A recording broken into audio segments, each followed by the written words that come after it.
Comment faire une estimation? Comment faire une estimation de telle façon que je ne perds pas mon client ou l'intérêt de mon client ou de mon futur client versus mes gains, d'être rentable et aussi d'être à l'aise sur le long terme. On entend 20$ par heure, 25$ par heure, 30$ par heure, 40$ par heure, par pied cube, par pied carré.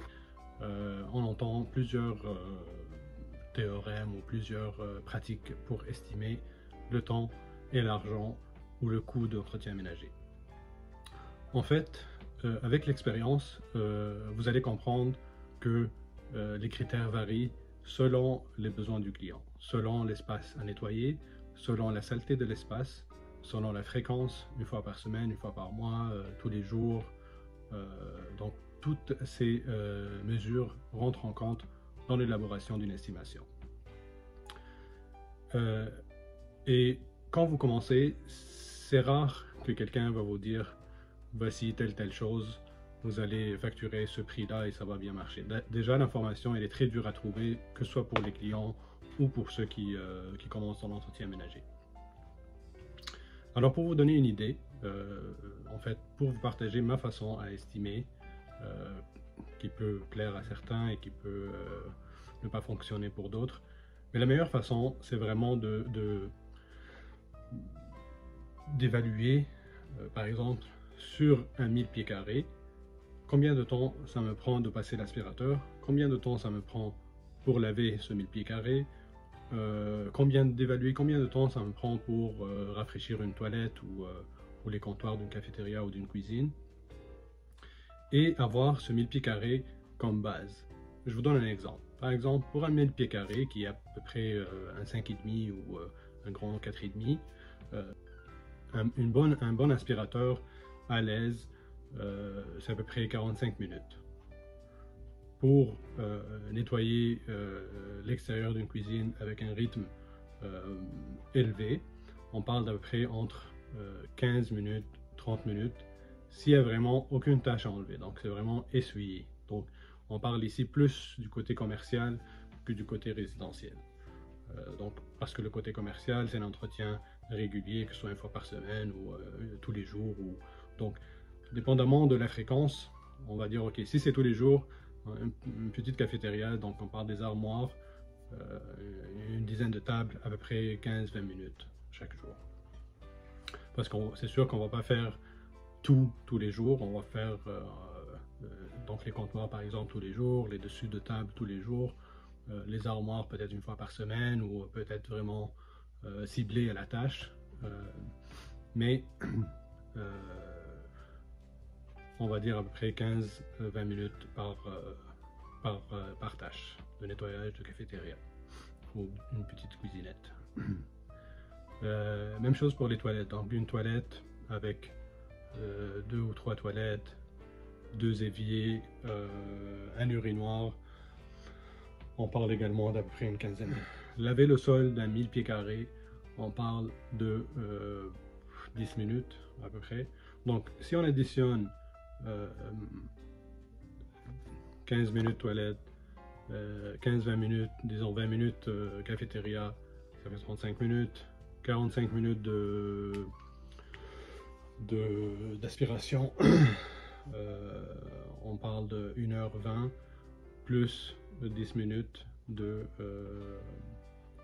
lavage, 1h30, nettoyer les bureaux, 1000 pieds carrés c'est quoi, c'est entre 5 à 10 bureaux maximum, là. En 10 ça va être vraiment des bureaux de style centre d'appel qui sont rapprochés. Bon, 1 minute par bureau, plus changer les poubelles. Donc, bref, on parle d'à peu près 2 heures par visite pour un 1000 pieds carrés. Donc, ce 2 heures, il inclut que vous arrivez sur place, que vous installez, que ce soit sortir les équipements s'ils sont déjà sur place ou les apporter. Donc 2 heures, c'est un chiffre rond. Ça peut être fait en...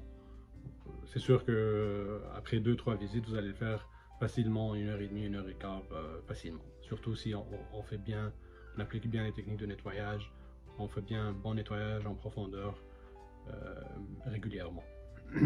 Donc, c'est sûr, plus qu'on acquit de l'expérience, plus qu'on va être plus rapide, plus qu'on va couper dans les gestes inutiles, ou on appelle ça les gestes déchets, les va-et-vient. Donc, avoir les bonnes bouteilles, les bons équipements, les bonnes guenilles qu'on va apporter avec nous. Tout ça rentre dans la division scientifique du travail, donc de réduire le temps. On peut réduire énormément de temps. Donc, mais par contre, quand on va estimer chez les clients, on va estimer le temps qu'une personne normale prendra à faire le nettoyage et non votre expertise. Donc, votre expertise vous sert à être beaucoup plus rentable sur le temps qu'une personne normale fait le travail. Donc, on va dire 1000 pieds carrés, c'est 2 heures. Si par exemple, on parle de 1000 pieds carrés, mais toujours avec une seule cafétéria, toujours avec une toilette ou deux, donc on ne va pas faire x2, donc on ne va pas faire 4 heures, mais plutôt, au lieu de 45 minutes d'aspiration, on va dire 1h30 d'aspiration, mais les autres indicateurs, les autres tâches restent fixes. Donc, on parle de rajouter à peu près 1 heure au lieu de 2. Donc, 2000 pieds carrés, je dirais 3 heures. 3000 pieds carrés, même chose aussi, là, 2 heures, 3 heures que vous allez faire. Je dirais entre 2000 pieds carrés et 4000 pieds carrés, ça devrait être dans les 3 heures, 3 heures et demie, grand max. Donc, c'est ça le conseil. Par la suite, combien je vais charger pour le 2 heures ou le 3 heures? En fait, combien vous chargez, ça va dépendre de votre stratégie. Est-ce que vous allez travailler vous-même ou avec un partenaire, votre femme, votre conjointe, un ami, un collègue de travail, un coéquipier, et que vous allez toujours travailler, ou disons sur le moyen terme, sur les 2 prochaines années ou 3 prochaines années, vous allez toujours vous travailler vous-même, et que vous n'avez pas un bureau à louer, c'est-à-dire que vous travaillez de la maison, ou votre administration c'est la maison, l'adresse de votre entreprise c'est à la maison. Tout ça rentre dans le calcul. Et en fait, vous allez bien sûr charger peut-être moins qu'une entreprise qui a pignon sur rue, ou a des locaux, bureaux qu'elle loue, des employés, des superviseurs, des informateurs, bref, qui a peut-être énormément de charges. Donc le calcul sera un peu différent.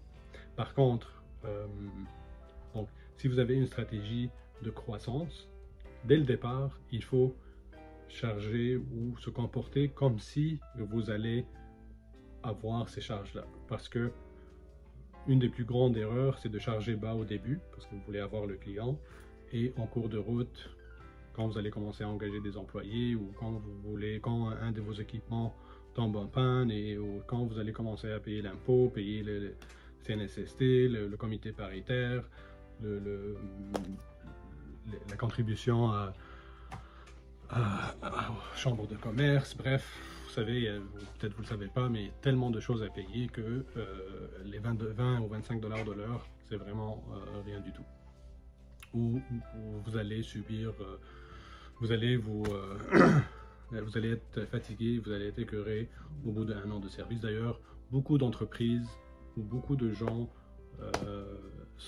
en solo commencent, et au bout d'1 an, 2 ans, arrêtent, parce que c'est finalement aller travailler, aller être un salarié, c'est beaucoup plus rentable et beaucoup moins de stress que gérer sa propre entreprise ou travailler en tant que travailleur autonome.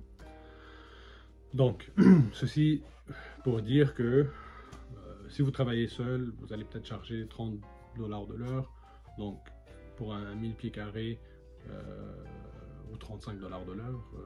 Bref, comme je vous ai dit, c'est à vous de choisir quelle stratégie vous allez adopter. Mais si vous dites, ok, je vais me donner un salaire de 20 $ de l'heure ou 19 $ de l'heure, plus mon déplacement, l'essence, l'amortissement de mon auto, mon équipement, mes produits, les imprévus, tout ça, donc je vais rajouter peut-être quoi, donc le comptable, les frais, donc tous ces frais-là, mon cellulaire, tout ça, je vais rajouter peut-être 15 $ de plus, mon profit, parce qu'il faut, le but dans l'entreprise aussi, c'est de générer des revenus et d'être rentable.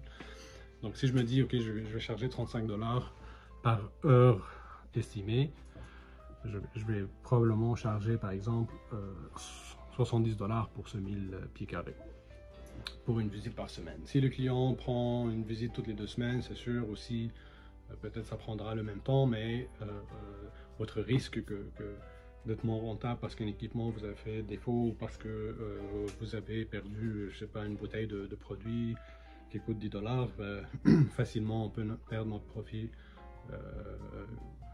rapidement. Donc, plus les visites sont moins régulières, plus il faut augmenter votre marge. Donc, peut-être je chargerai 80 $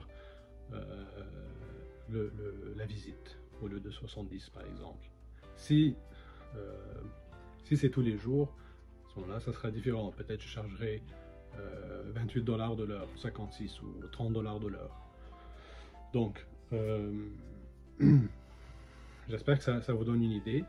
Le seul conseil que je peux faire, puis que j'entends toujours, on a toujours peur de commencer, de faire une erreur, alors que c'est pas grave si le premier client, je ne charge pas assez ou je le charge trop. Ça, c'est pas grave.